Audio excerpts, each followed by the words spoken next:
દુનિયાનો છેડો ઘર એ કહેવત સાચી જ છે કે તમે ગમે તેટલું રખડો પણ પછી એ રખડ્યાનો જેટલો આનંદ આવે ને એટલો એના કરતાં કદાચ બમણો આનંદ એ રખડ્યા પછી ઘરે આવવાનો છે.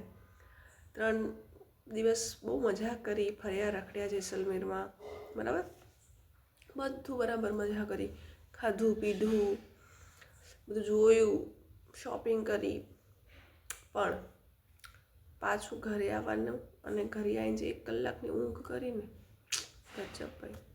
એટલે 1 કલાકમાં મારું કંઈ પતી નથી ગયું. હા, એના પછી તો હું આવીને ફરી પાછું સાંજે બપોરે સૂતા તો છેક સાંજે ઉઠ્યા એટલે થાક જ ઉતર્યો નથી. શરદી થઈ ગઈ છે, ગળામાં દુખે છે, માથું દુખે છે સવારનું. રખડવાનો શોખ એ ખરો પણ પાછું સહન ન થાય કંઈ એવી હાલત છે મારી. કદાચ હું નવું રખડું છું એટલે કે મારે કદાચ ટેવ પાડવાની જરૂર છે કે રખડ કરીએ તો બધું આવું કંઈ ના થાય એમ.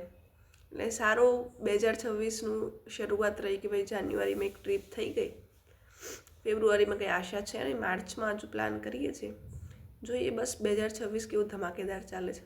મળીએ. અને હા, હજુ બીજા હું વિડીયો અપલોડ કરીશ, સબસ્ક્રાઈબ કરો જેસલમેરના વિડીયો જોવા.